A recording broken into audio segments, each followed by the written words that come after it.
नमस्कार dear student, मैं Shankar Sherawat reasoning faculty Shankar Sherawat reasoning के ऑफिशियल यूट्यूब चैनल पर आप सभी प्यारे विद्यार्थियों का हार्दिक स्वागत और अभिनंदन करता हूं। आई होप आप लोग सब ठीक होंगे और आपकी तैयारी भी बहुत अच्छे से चल रही होगी। दोस्तों, जैसे कि पिछले सेशंस में अपन ने बात करी थी ब्लड रिलेशन के कुछ इंपॉर्टेंट क्वेश्चंस की सीरीज को लेकर के, आज उसी सीरीज को आगे रेगुलर तौर पे रखने वाले हैं। दोस्त, आज के सेशन में भी आपके सामने मैं कुछ मेंस लेवल के साथ ही साथ आपके बैंकिंग की जितनी भी प्रीलिम्स एग्जामिनेशन हैं उनके अंदर पूछे जाने वाले ब्लड रिलेशन के क्वेश्चंस की सीरीज आपके सामने रखने वाला हूं। उम्मीद करता हूं आप लोग इन सेशंस को फॉलो कर रहे होंगे, साथ ही साथ देख रहे होंगे। अगर आपको ये सेशन पसंद आ रहे हैं दोस्तों, तो लाइक और शेयर का बटन जरूर से दबाइएगा। जो चैनल पे नए हैं वो एक बार चैनल को सब्सक्राइब जरूर से कर लेना और बेल आइकन को जरूर से प्रेस कर लेना, ताकि आगे आने वाली वीडियोस की नोटिफिकेशन आपके सामने मिल पाए। ठीक है, तो डिले नहीं करेंगे। कल जहां पे भी छोड़ा था उसके आगे की क्वेश्चंस की सीरीज में आपके सामने रखता हूं। दोस्त, अपकमिंग एग्जामिनेशन के दृष्टिकोण से आपके ये जो सेशंस हैं वो बहुत इंपॉर्टेंट है। हर टॉपिक के क्वेश्चंस को यहाँ पे रखने का मैं प्रयास करूंगा और उम्मीद यही है कि आप लोग भी इन सेशंस को जरूर से एक दूसरे के साथ में शेयर करोगे। ठीक है, चलिए स्टार्ट करते हैं आज का सेशन। लिमिटेड टाइम ड्यूरेशन में आपको उन क्वेश्चंस का सॉल्यूशन देना है। स्टार्ट करते हैं दोस्तों। तो आज के सेशन का जो ये सवाल नंबर 3 to 5 है वो आपके सामने आ चुका है और मैं उम्मीद यही करूंगा कि आप लोग इस क्वेश्चन का आंसर जरूर से करके बताओगे। कमेंट बॉक्स में आंसर करो। 2 मिनट का समय है आपके पास में दोस्तों क्वेश्चन नंबर 3 to 5 के लिए। जल्दी से बनाइए और अपना आंसर कमेंट बॉक्स में जरूर से बताइएगा। जल्दी से बनाओ दोस्तों। क्वेश्चन नंबर 3 to 5 की इंफॉर्मेशन आपके सामने है। बहुत बार ऐसे क्वेश्चन पूछे जाते हैं, एक दूसरे को जो इंफॉर्मेशन यहाँ पे दे रखी है वो कॉम्प्लिकेटेड हैं, तो आप लोग उम्मीद करता हूँ बहुत पेशेंस के साथ में और बहुत आराम से इन क्वेश्चंस को सिंप्लीफाई करोगे। ठीक है, जल्दी बनाओ।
चलिए, जो आपकी टाइम की समय सीमा है वो समाप्त होती है। चलते हैं दोस्तों। उम्मीद करता हूँ आपने इस क्वेश्चन का सॉल्यूशन बना लिया होगा। चलते हैं क्वेश्चन नंबर 3 to 5 के सॉल्यूशन की तरफ। देखिए, बहुत पैसेंस के साथ में इंफॉर्मेशन को टुकड़ों के अंदर ब्रेक करना है। यहाँ पे कंप्लीट इंफॉर्मेशन नहीं पढ़नी एंड साथ ही साथ स्ट्रक्चर बनाने का प्रयास करना है। पढ़ते हैं और चलते हैं क्वेश्चंस की इंफॉर्मेशन पे। इसने बोला है, ध्यान दीजिएगा, कि there are 8 family members ABCDEFGH। Clear है क्या? इन ए फैमिली, एक परिवार है जिसमें 8 सदस्य दे रखे हैं। मेरे दोस्त, मैंने रख दिए हैं 8 सदस्यों को। आगे बोला है विच कंस्टेंट ऑफ 3 जनरेशन। मेरे भाई, ये परिवार जो है वो कितनी पीढ़ियों में वेरी कर रहा है, कितनी जनरेशन में वेरी कर रहा है? तीसरी पीढ़ी के अंदर ये परिवार जाने वाला है। आगे बोला all members of the family are married. देखिए, इसने बहुत इंपॉर्टेंट लाइन एक यहाँ पे लिख के मेंशन करा है कि ऑल फैमिली मेंबर या all member of the family are married, मतलब जितने भी फैमिली मेंबर हैं वो कहीं ना कहीं शादीशुदा मैरिड कपल के तौर पे जुड़े हुए हैं। क्लियर है क्या? ये बड़ी इंपॉर्टेंट लाइन है दोस्तों। आगे दे रखा है कि C's mother in law mother in law's son in law is G. दोस्तों, ये इंफॉर्मेशन एक दूसरे के साथ में रिलेट कर रही है। बड़ी कॉम्प्लिकेटेड इंफॉर्मेशन है, ढंग से ऑब्जर्व कीजिएगा कहना क्या चाहता है। इसने बोला कि C's mother in law, C is mother in law's son in law's is G. Clear है क्या? जो सी की मदर इन लॉ है उसकी जो मदर इन लॉ है उसका जो दामाद है वो कौन है? जी। अब दोस्त यहां पे एक बड़ी दुविधा वाली सिचुएशन बनने वाली है। कैसे, किस तरीके से समझना है, एक बार मैं आपके सामने कुछ कंडीशन रिप्रेजेंट कर रहा हूं। दोस्तों इसने बोला सी इज मदर इन लॉ। अब सी की मदर इन लॉ अगर हमें रिप्रेजेंट करनी है तो वो पैटर्नल साइड से भी बन सकता है और वो मैटरनल साइड से भी बन सकती है। कैसे? ध्यानपूर्वक देखिएगा। इसने बोला कि सी इज मदर इन लॉ, जो सी की मदर इन लॉ है, तो सी की मदर इन लॉ को बिठाने के लिए सबसे पहले मेरे भाई मैंने सी को फीमेल बनाया, हाँ या ना? देखो इसने बोला है सी इज मदर इन लॉ, जो सी की सास है, जो सी की सास है उसकी सास का जो दामाद है वो जी है। क्लियर है क्या? साफ आप लोगों के सामने हिंदी इंग्लिश दोनों में लिखा हुआ है। तो देखते हैं सी इज मदर इन लॉ। तो सी की मदर इन लॉ सी को मैंने यहाँ पे दोस्त फीमेल पर्सन के तौर पे रखा। मैंने ये प्रिडिक्ट करा कि इसका पति इसके साथ में बैठा होगा और इसके ऊपर एक फीमेल पर्टिकुलर पर्सन बैठी होगी जो इसकी मदर इन लॉ लगेगी, हाँ या ना? आगे इसने बोला सी इज मदर इन लॉ, इसकी भी मदर इन लॉ। तो भैया फिर से इसको इसकी मदर इन लॉ को रिप्रेजेंट करना है तो मेरे दोस्त यहां फिर से इसका हस्बैंड आएगा और उसके ऊपर इसकी मदर इन लॉ रखी हुई होगी, हाँ या ना? आगे चलिए, आगे बोला है mother in law's son in law is G. Clear है क्या? इसकी जो मदर इन लॉ है वो उसका सन इन लॉ कौन है? जी। अब दोस्त इसका सन इन लॉ बोला है तो सन इन लॉ का मतलब तो दामाद होता है। अब दामाद तो तब बनेगा जब मैं यहाँ पे इसकी बेटी को रखूंगा और इसके पति के तौर पे किसको रखूंगा? जी को। तो जी यहाँ पे दामाद बन चुका है, सन इन लॉ बन चुका है। एक कंडीशन तो ये है अपने पास, ढंग से समझिएगा कहना क्या चाह रहा है, कितनी सिचुएशन में कौन कौन सी पॉसिबिलिटी के साथ में ये स्ट्रक्चर आपका बन के आने वाला है। क्लियर है क्या? आगे देखो दोस्त, दूसरी पॉसिबिलिटी यहां पे ये बन सकती है कि मान के चलो C is the male candidate. Confirm है क्या? माना कि यहां पे प्रिडिक्ट कर रहे हैं कि सी इज ए मेल कैंडिडेट। अबे हमें अगर सी को मेल रखा है और सी के हमें मदर इन लॉ बनाना है तो इसकी पत्नी को साथ में लाना पड़ेगा। साथ ही साथ इसकी पत्नी के ऊपर इसकी मदर आएगी, ये इसकी मदर इन लॉ होगी।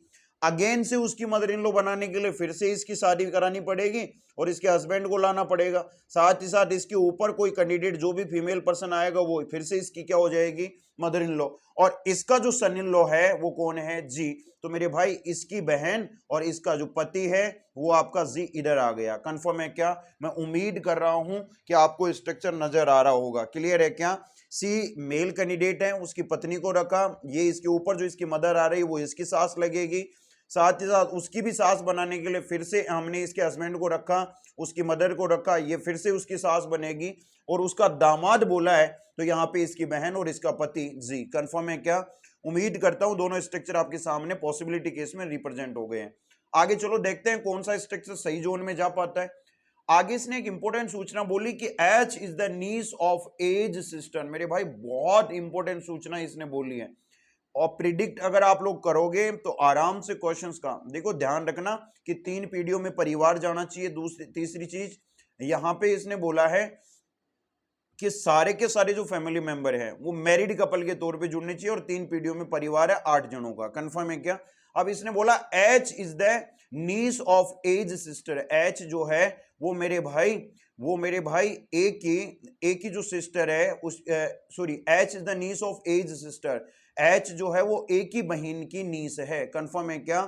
जो आपकी एच है वो नीस है किसकी? ए की बहन की। तो मेरे भाई एक बात बताओ, इसको इस वाले स्ट्रक्चर में रिप्रेजेंट करने के लिए तो अभी बहुत सारी पॉसिबिलिटी है, बट क्या मैं इस वाले जोन के अंदर जा सकता हूं क्या? जनरेशन ऊपर नीचे होगी नहीं क्योंकि 3 पीढ़ियों के लिए बात करी थी। तो दोस्त इसने बोला कि H is the niece of H's sister. अब समझना एक दोस्त, एक बात बताओ यार, अगर मुझे यहां पे 8 मेंबर को दर्शाना है तो सारे मैरिड कपल के तौर पे भी है। एक मैरिड कपल ये बन गया, दूसरा ये बन गया, तीसरा इधर बन गया और एक और कैंडिडेट यहां मैरिड कपल के तौर पे आएगा जो मेल कैंडिडेट होगा, हाँ या ना? वही कंडीशन यहां है कि यहाँ पे भी सारे पर्सन, कोई भी सिंगल पर्सन नहीं है, ध्यान रखना, मैरिड कपल के तौर पे बैठे हैं, हाँ या ना? तो इधर देखो एक बार, इस वाले स्ट्रक्चर में क्या 8 मेंबर हो गए क्या? 1 2 3 4 5 6 7 और 8 हो चुके। अब देखो इस इंफॉर्मेशन को मैं रखने का प्रयास करता हूं कि H जो है वो नीस है ए की सिस्टर की। तो मेरे भाई एक बात बताओ, नीस का रिलेशन ऊपर नहीं बन सकता, नीचे यहां पे बीच में नहीं बन सकता, कंफर्म है क्या? बट यहां से बनाया जा सकता है, पॉसिबल है कि H इज द नीस, तो H को मैंने यहां रख दिया, हाँ या ना? और ये किसकी किसकी भैया? ए की सिस्टर की। ए की बहन जो है, ए की जो भी बहन है उसकी नीस कौन है? H।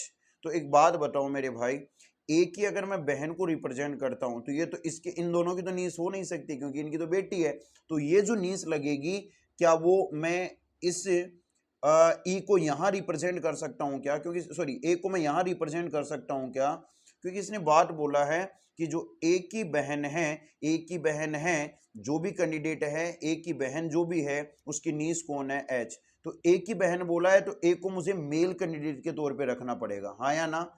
देखो दोस्तों, समझने का प्रयास करो, साफ साफ इसने बोला है कि H is the niece of H's sister. H जो है वो नीस है किसकी?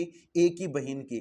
तो ए को मैं मुझे ऐसी जगह रखना है उसकी बहन भी आए और उसका रिलेशन डायरेक्ट H के साथ में जुड़े। तो ए को मैंने यहां रख दिया और यहां ए को रखता हूं तो ए की बहन ये रही और ये इसकी बहन जो भी है उसकी नीस कौन है? H। क्लियर है क्या? ठीक है, आगे दे रखा है B is the sister in law of E. B जो है वो सिस्टर इन लॉ है किसकी दोस्त? ई की। अब एक चीज समझना दोस्त, अगर बी सिस्टर इन लॉ है ई की तो यहां पे हमें ऐसी सिचुएशन में रिप्रेजेंट करना है बी को और ई को कि बी सिस्टर इन लॉ लगनी चाहिए किसकी?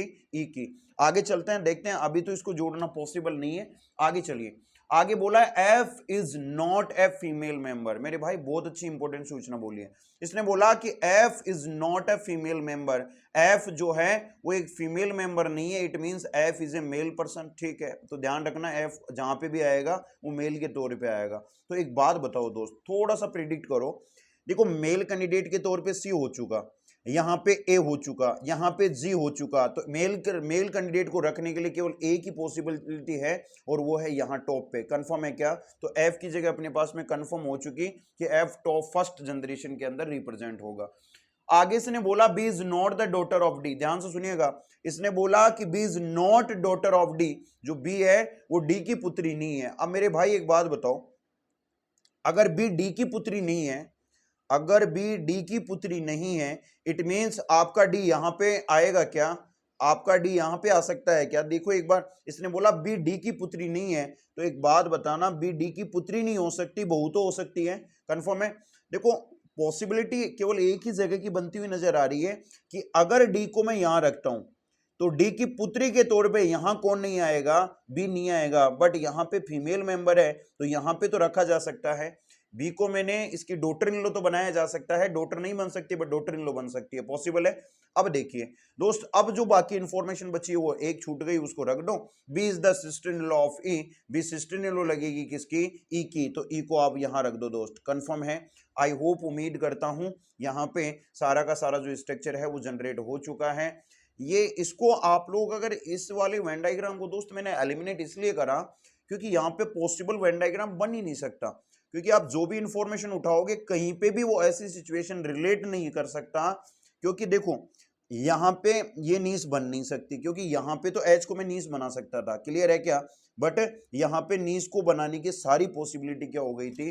खत्म हो गई थी मेरे भाई। आई होप, उम्मीद करता हूं इसीलिए ये वेन डायग्राम क्या हो गया? रिजेक्ट, और ये डेफिनेट वेन डायग्राम बनेगा।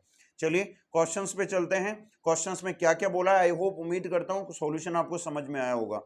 क्वेश्चन नंबर 3 में सबसे पहले बोला इसने कि हाउ इज एस हस्बैंड, इसने बोला how is H husband related two is sister in law. मेरे भाई एच के पति का, ध्यान से सुनना, एच का पति कौन है? एच का पति है यहाँ पे सी, तो सी का संबंध बताना है किससे?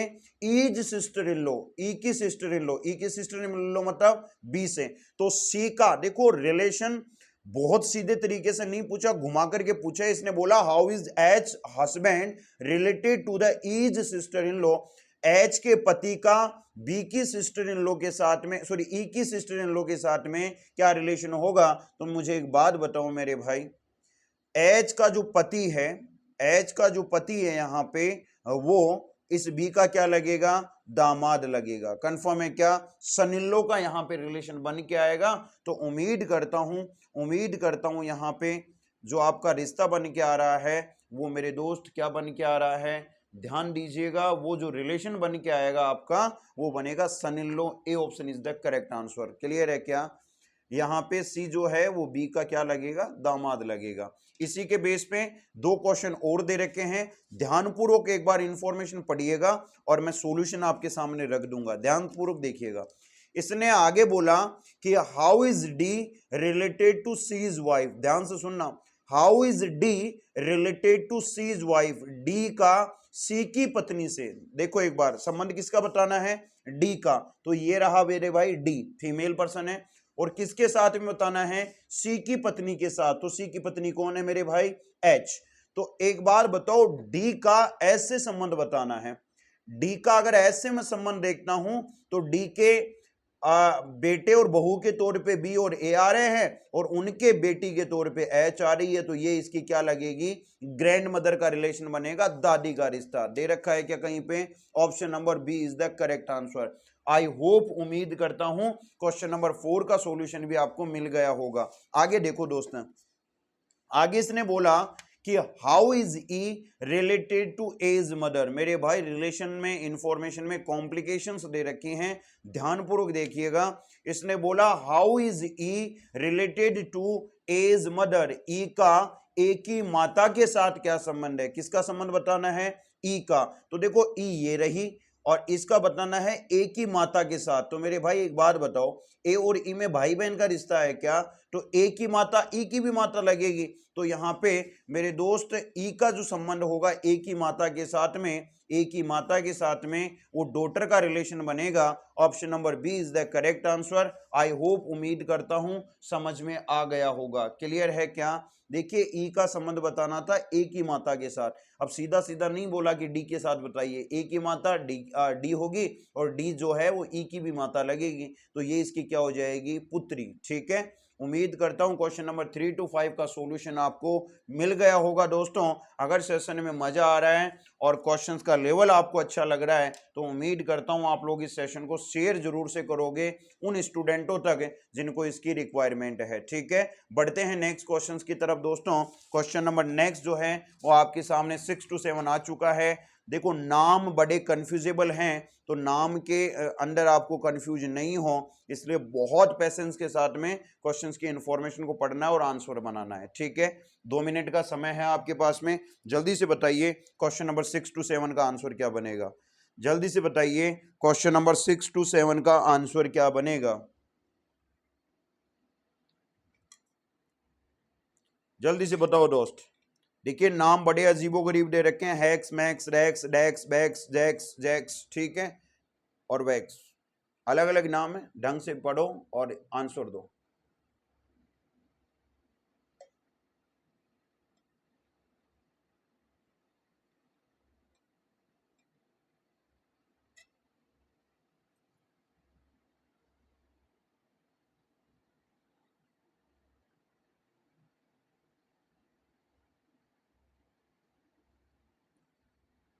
डेढ़ से 2 मिनट का समय है आपके पास में, जल्दी से बताइए इस क्वेश्चन का करेक्ट आंसर क्या बनने वाला है। दोस्तों प्री टू मेंस लेवल के क्वेश्चन है, क्वेश्चन इसी पैटर्न के आएंगे, ध्यान रखिएगा, चाहे वो आपके एसबीआई के एग्जाम हो या फिर आईबीपीएस की एग्जाम हो या फिर आरआरबी पीओ की एग्जाम हो। कंफर्म है क्या, जो ऑफिसर ग्रेड की जितनी भी आपकी वैकेंसीज आने वाली हैं उनके अंदर इसी लेवल के क्वेश्चंस आपको देखने को मिलने वाले हैं। ठीक है, तो मैं उम्मीद करता हूं आप लोग बड़े पेशेंस के साथ में इन क्वेश्चंस को बनाओगे दोस्त।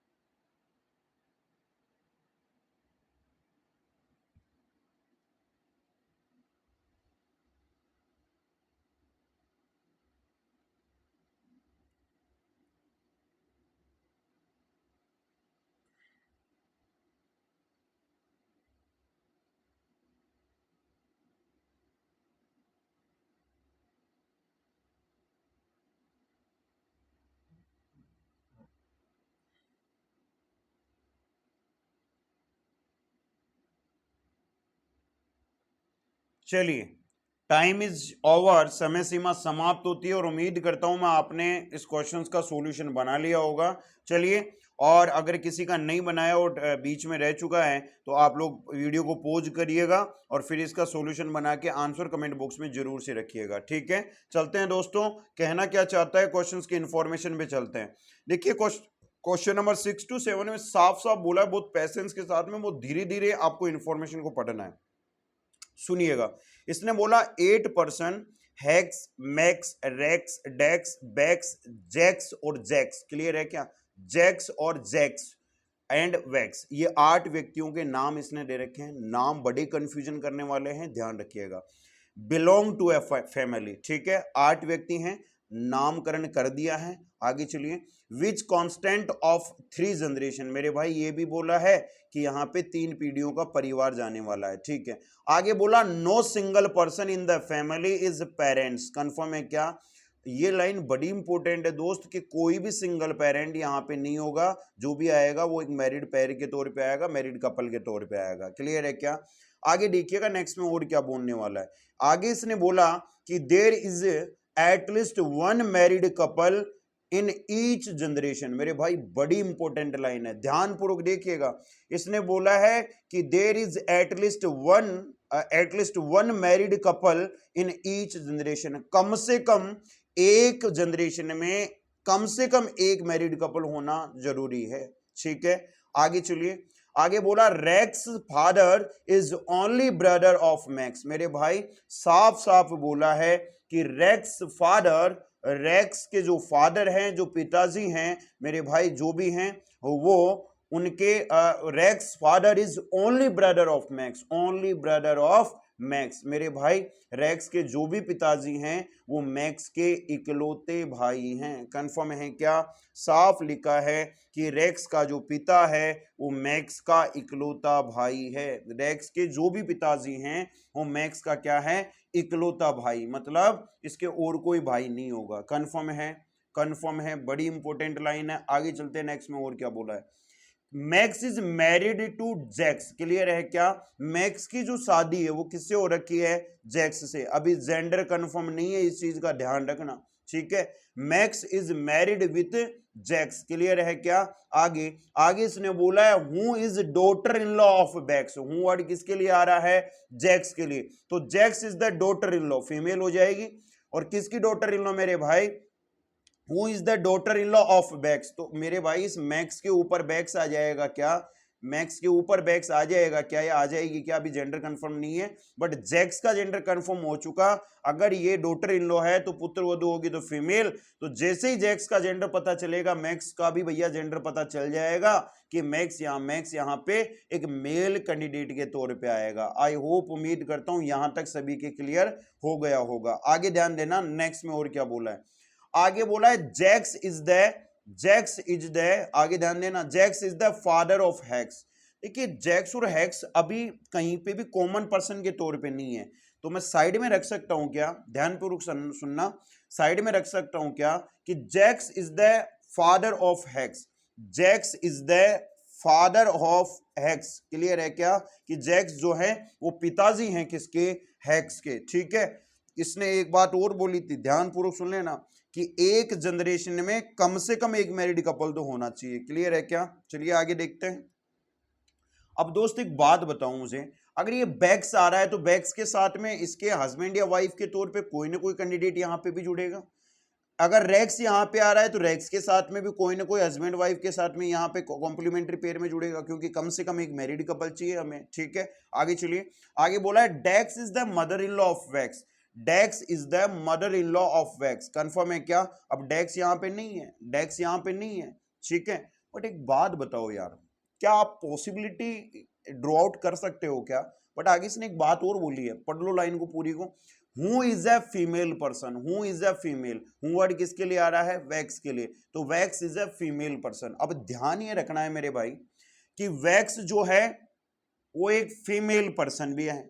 और ऊपर एक लाइन और बोली थी कि no single parents in the family. Confirm है क्या? जो भी आएगा वो सिंगल पेरेंट्स के तौर पे नहीं हो सकता। तो एक बात बताओ, अगर ये वैसे भी सिंगल पेरेंट के तौर पे नहीं हो सकता था, ये भी सिंगल पेरेंट के तौर पे नहीं होगा, कोई ना कोई फीमेल कैंडिडेट इसके साथ में भी जुड़ेगी मेरे दोस्त, ये भी ध्यान रखना है। कंफर्म है क्या? कंफर्म है क्या? अब आगे देखिए, अब कुछ पॉसिबिलिटीज जो दे रखी है उसको सोचते हैं, विचारते हैं और इसको रखने का प्रयास करते हैं। दोस्त समझना, इसने बोला who is the female person, who किसके लिए आ रहा था?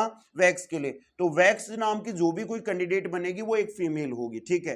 एंड साथ ही साथ ये भी बोला है कि Dex is the mother in law of Wax, Dex is the mother in law of Wax. Dex mother in law है किसकी? वैक्स की। तो एक चीज बताओ मेरे भाई, देखो मदर इन लॉ का रिलेशन इधर भी बन सकता है और आपका मदर इन लॉ का रिलेशन इधर भी बन सकता है। क्लियर है क्या भाई? यहां पे अगर रख दूं तो ये पॉसिबिलिटी है क्या कि यहां पे यहां से बन, तो एक बार रख के देख लेते हैं कि किसी एक जगह अगर बन गया तो ठीक, नहीं बना तो चेंज कर देंगे, ठीक है। दोस्तों सोचो कि Dex is the mother in law, अगर डेक्स मदर इन लॉ है तो मैं डेक्स को यहां रख सकता हूं क्या? एक बार पॉसिबिलिटी के तौर पे रख रहा हूं कि डेक्स को मैंने यहां रखा और ये मदर इन लॉ लगेगी किसकी? वैक्स की। तो भैया इनमें भी तो हस्बैंड वाइफ का पेयर है, तो वैक्स को यहां रखूंगा तो वैक्स की मदर इन लॉ है, वैक्स की मदर इन लॉ है, इट मींस ये फीमेल हो गई और ये रेक्स क्या हो गया? मेल हो गया। हाँ या ना? हाँ या ना? क्योंकि साफ बोला था who is a female person, तो हु किसके लिए आ रहा था? वैक्स के लिए। Wax is a female person. I hope, उम्मीद करता हूं समझ में आ गई होगी इतनी बात, ठीक है। अब और थोड़ा पीछे चलते हैं, आगे बोला था Jax is the father of Hex, Jax पिताजी हैं किसके? हेक्स के। देखो 3 जनरेशन कंप्लीट है, प्रत्येक जनरेशन में मिनिमम एक मैरिड कपल होना चाहिए था, वो भी नजर आ रहा है। मेंबर 8 हो गए क्या? देख लेते हैं, 1 2 3 4 5 6 7 और 8, इसके अलावा कोई आपका एक्स्ट्रा पर्टिकुलर पर्सन नहीं आ सकता। तो मेरे भाई एक बात बताओ, अगर जैक्स को फादर बनाना है हेक्स का, तो जैक्स को मुझे ऐसी जगह रखना पड़ेगा जहां पे आपका ये रिलेशन बनता हुआ नजर आए। तो मेरे भाई एक बात बताओ, मैं जैक्स को यहाँ रख सकता हूँ क्या? अगर जैक्स को मैं यहाँ रखता हूँ और इसको मेल बनाता हूँ तो ये पिता लगेगा किसका? हेक्स का। तो हेक्स का पिता बनाने के लिए मैं हेक्स को यहाँ रख सकता हूँ क्या? हेक्स को मैंने यहाँ रख दिया क्योंकि ये मेल है, ये पुत्र हो गया ना, ये पिता हो गया। कंफर्म है? यही पॉसिबिलिटी थी और अपने पास में कोई जगह ही नहीं थी, ठीक है। तो ये इन्फॉर्मेशन भी जुड़ गई। अब बाकी की इन्फॉर्मेशन आपके साथ में रिलेट करी गई मेरे दोस्त, ये यहाँ से क्या हो जाएगी? एलिमिनेट। कंफर्म है? कंफर्म है? 8 लोगों का परिवार कुछ इस तरीके से जुड़ के रेडी है। उम्मीद करता हूँ आपको स्ट्रक्चर समझ में आया होगा। अब चलते हैं क्वेश्चंस की तरफ, ठीक है दोस्त, ध्यान देना एक बार। क्वेश्चन नंबर 6 में बोला है how is Hex related to Jax. ध्यान से सुनना, how is Hex related to Jax, Hex का संबंध बताना है किससे? जैक्स के साथ में। तो एक बात बताओ, इन दोनों में भाइयों का रिश्ता है, तो मेरे भाई ये जो है वो इसका क्या लगेगा? वो ये जो है इसका क्या लगेगा? देवर या जेठ। जो जैक्स के साथ में रिलेशन पूछा है तो देवर या जेठ, इसका मतलब ब्रदर इन लो का रिलेशन बनेगा। क्वेश्चन नंबर 6 में जो करेक्ट आंसर बनेगा वो ऑप्शन नंबर डी, क्योंकि साला, देवर, जीजा, ये जितने भी रिश्ते बनते हैं मेरे दोस्त वो ब्रदर इन लो का पार्ट होते हैं। उम्मीद करता हूं समझ में आ गया होगा। नेक्स्ट क्वेश्चन नंबर 7 इसी के बेस पे टिका हुआ है, तो एक बार इसकी इंफॉर्मेशन को पढ़ लो फिर इसका स्ट्रक्चर में दिखाता हूं। इसने बोला है who is the grandfather of Wax husband. ध्यान से सुनना, वैक्स के पति के ग्रैंडफादर कौन है? वैक्स का पति कौन है ये देखो। सबसे पहले तो वैक्स का पति ये रहा और इसके ग्रैंडफादर बोला है तो ग्रैंडफादर तो इधर ही जाएंगे, कौन होगा? जैक्स। तो Jax is the grandfather of Wax husband. Clear है क्या? Option number C is the correct answer. उम्मीद करता हूं क्वेश्चन नंबर 6 और 7 दोनों का आंसर आपको मिल गया होगा और सॉल्यूशन भी आपको समझ में आया होगा। सेशन में अगर मजा आ रहा है तो दोस्तों इतनी मेहनत हम आप ही के लिए कर रहे हैं, शेयर का बटन जरूर से दबाइए। और वैसे भी जिसको अच्छी क्वालिटी का कंटेंट चाहिए वो इस YouTube चैनल पे घूमता फिरता आएगा ही आएगा। कंफर्म है क्या? बढ़ते हैं नेक्स्ट अगले सवाल की तरफ और उम्मीद करता हूं यहां तक सभी के क्लियर हो गया होगा। देखिए बड़े बेहतरीन लेवल के क्वेश्चन है दोस्त, अगर इन सेशंस को या इन क्वेश्चंस को आप लोग निकाल पा रहे हो और फॉलो कर पा रहे हो तो आपको बैंकिंग एग्जामिनेशन में बहुत बड़ा बेनिफिट आपको मिलने वाला है, ठीक है। सवाल नंबर 8 to 10 आपके सामने आ चुका है और मैं उम्मीद यही करूंगा, 2 मिनट का समय है दोस्त, हिंदी इंग्लिश बाइलिंगुअल क्वेश्चन आपके सामने है। जल्दी बनाइए इस क्वेश्चन का सॉल्यूशन, जल्दी से बनाइए। 2 मिनट का समय है दोस्तों आपके पास में।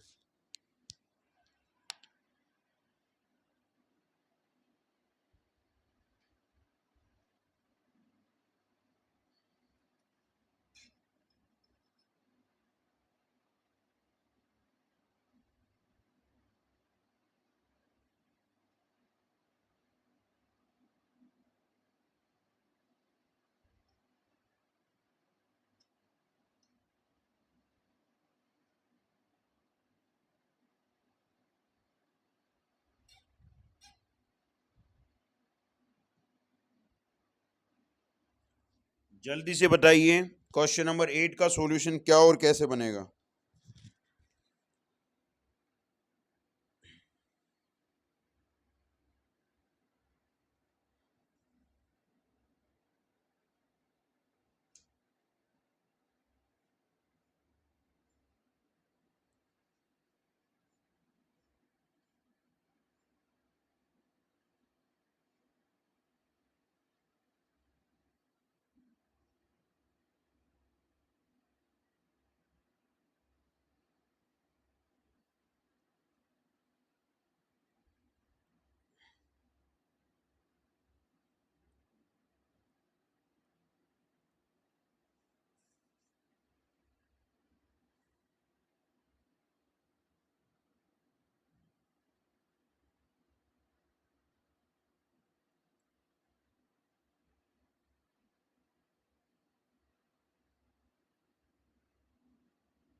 चलिए, टाइम इज ओवर, समय सीमा समाप्त होती है। आई होप, उम्मीद करता हूं आपने क्वेश्चंस का सॉल्यूशन बना लिया होगा और आंसर कमेंट बॉक्स में जरूर से दीजिएगा। ठीक है, चलते हैं दोस्तों क्वेश्चन नंबर 8 to 10 के सॉल्यूशन की तरफ। हिंदी इंग्लिश बाइलिंगुअल क्वेश्चन था और मैं उम्मीद करता हूं आपने इस क्वेश्चन का आंसर बना लिया होगा। ठीक है, पढ़ते हैं इसकी इंफॉर्मेशन को बहुत पैसेंस के साथ में और बनाते हैं इसका स्ट्रक्चर।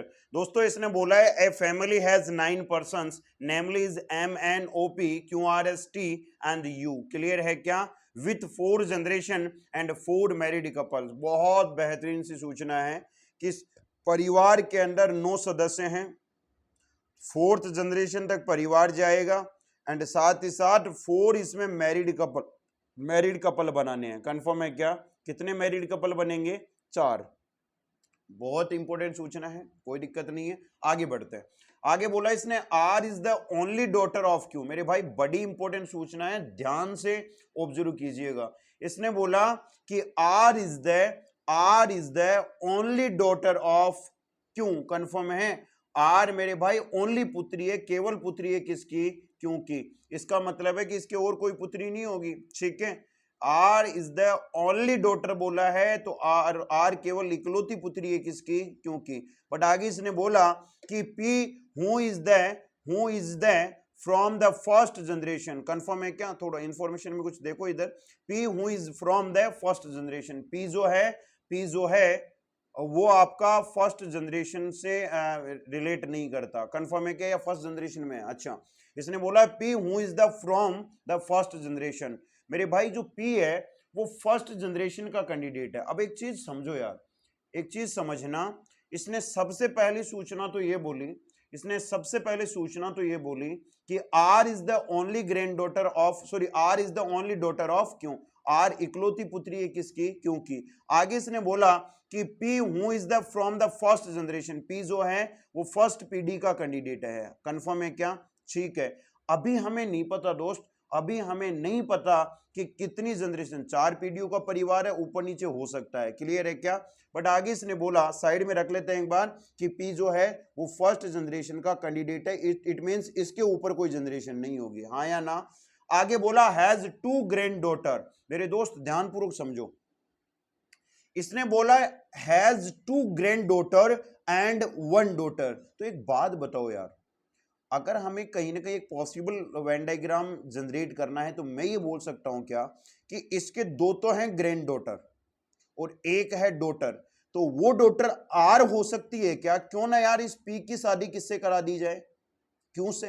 ये लो, इस स्थिति में मेरे दोस्त जो बेटी है पी की, वो एक तो बेटी हो चुकी आर, और इसकी ग्रैंड डॉटर कितनी है? 2 पॉसिबल है। ठीक है, तो इसके नीचे 2 ग्रैंड डॉटर, एक तो ये हो गई और दूसरी ये हो गई। कंफर्म है क्या?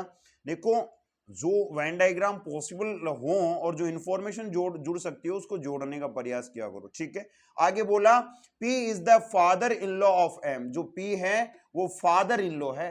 P is the father in law of M, तो मेरे भाई फादर इन लॉ का मतलब होता है ससुर का रिश्ता, तो P ससुर लगेगा तो P is the male person, अगर P का जेंडर मेल होगा तो क्यों फीमेल हो जाएगी, ठीक है।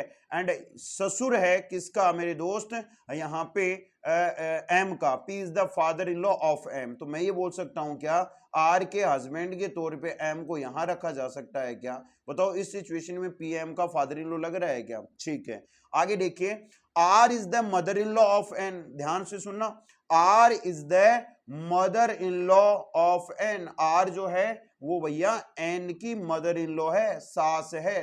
तो मुझे एक बात बताओ मेरे दोस्त, इनमें से कोई ना कोई बेटी ऐसी होगी जिसकी शादी हो रखी होगी, और वो भी किससे, N से, तो क्यों ना यार किसी एक बेटी को रख लिया जाए मेरे दोस्त, रख लो कहीं पे भी, कोई इफेक्ट नहीं पड़ने वाला।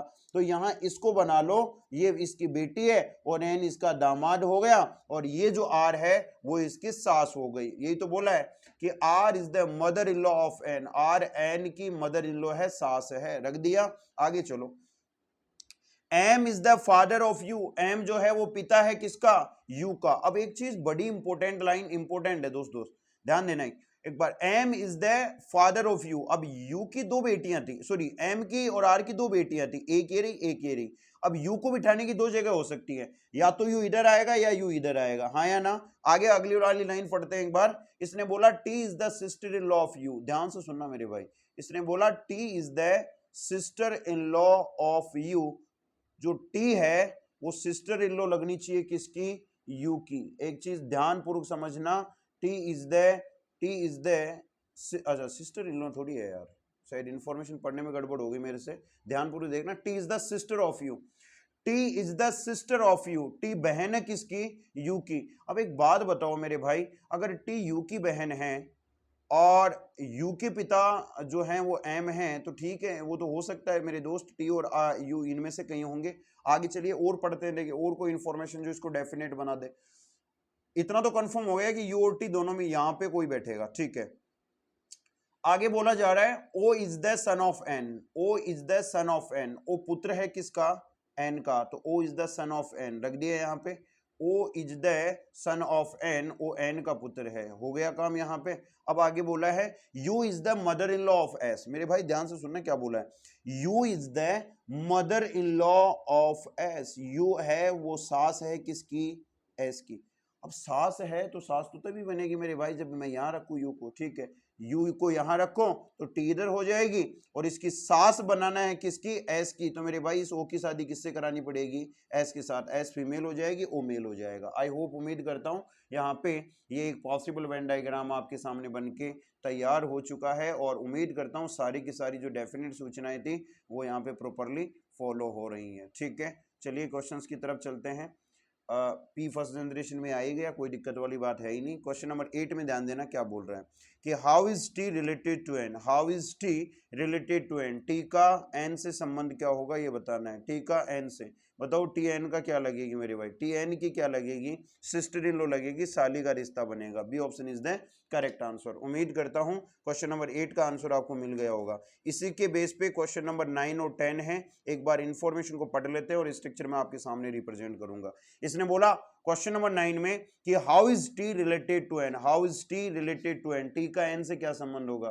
देखो T का, ये क्वेश्चन दोबारा पूछ लिया क्या इसने, यही तो था दोस्त, अच्छा अच्छा अच्छा, यही तो है, how is T related to N, how is T related to N, तो सिस्टर इन लॉ, क्वेश्चन शायद दोबारा रिपीट हो गया, ठीक है।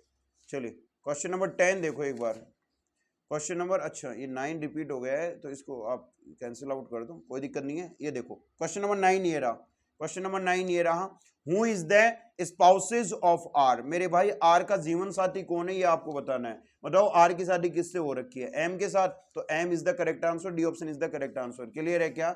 अब क्वेश्चन नंबर 10 में पूछा है कि O is the dash of the T, question mark, clear है क्या। ओ टी का खालिस्तान लगेगा, क्लियर है, ओ टी का, ओ क्या लगेगा टी का ये बताना है, बताओ ओ टी का क्या लगेगा। दोस्तों एक बार बताओ, अच्छा अच्छा अच्छा, इसमें क्वेश्चन नंबर 10 के अंदर इसने एक बात पूछी है, क्वेश्चन नंबर 10 के अंदर इसने एक बात पूछी है, क्या पूछा है इसने कि O is the dash of T. Clear है क्या? ओ टी का क्या है ये आपको बताना है। ओ टी का क्या है ये आपको बताना है। ओ टी का क्या है ये आपको बताना है। मुझे एक बात बताओ, ओ ये रहा, ओ टी ये रही। क्लियर है क्या? तो मुझे एक बात बताना दोस्त, अगर इन दोनों में मैं बात करता हूं तो इन दोनों का ये लगेगा दामाद। कंफर्म है क्या? सॉरी सॉरी सॉरी सॉरी, बेटा लगेगा ना, दामाद कहाँ होगा। ये लगेगा इसका एन और यू का बेटा। कंफर्म है? और इसके साथ में जो रिलेशन बनेगा वो नेफ्यू का रिश्ता बन जाएगा, क्योंकि यहाँ पे ये जो कैंडिडेट है ना वो इसकी मासी लगेगी और ये इसका लगेगा नेफ्यू। ठीक है, nephew. C option is the correct answer. I hope समझ में आ गया होगा। क्वेश्चन नंबर 10 का सॉल्यूशन मिल गया होगा। सी ऑप्शन इस क्वेश्चन का करेक्ट आंसर बनेगा।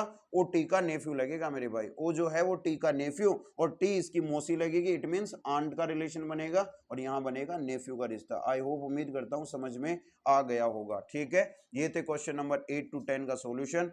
उम्मीद करता हूँ क्वेश्चन नंबर 8 to 10 का सॉल्यूशन आपके समझ में आया होगा। चलिए आज के सेशन में इतना ही डिस्कस करते हैं। आई होप आपने इस सेशंस को एंजॉय किया होगा, आपको सेशन पसंद भी आया होगा दोस्त। 3 बेहतरीन क्वेश्चंस को अपन ने डिस्कस करा है।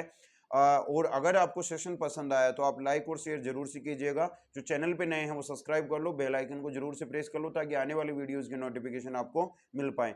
कल फिर से आपसे एक बेहतरीन सेशन के साथ में मुलाकात करेंगे। अल्टीमेट क्वेश्चंस होंगे दोस्त, एक से बढ़ के एक सवाल होगा और आपके जवाब होंगे। ठीक है, आपकी कोई क्वेरी या फिर कोई सजेशन, सुझाव, कोई प्रॉब्लम है तो आप कमेंट बॉक्स में जरूर से बताइएगा मुझे। एंड कोई इम्प्रूवमेंट की आपको पॉसिबिलिटी या संभावना लग रही है तो वो भी आप लोग जरूर से बताइएगा। मैं आपको रिप्लाई देने का पूरा प्रयास करूंगा। साथ ही साथ आप अपना आंसर जरूर से और स्कोर कार्ड जरूर से बताइए कि कितने क्वेश्चन सही हैं, कितना। अपना आंसर की जो आप आंसर बताते हो वो कमेंट बॉक्स में रखा करो दोस्तों। ठीक है, उससे एक पॉजिटिव एनर्जी मिलती है आपको भी और मेरे को भी पता लगेगा कि आपकी तैयारी किस जोन की चल रही है। ठीक है, थैंक यू सो मच, धन्यवाद। कल मुलाकात करते हैं फिर एक नए सेशन के साथ में। तब तक के लिए tata bye bye, see you, nice, have a nice day.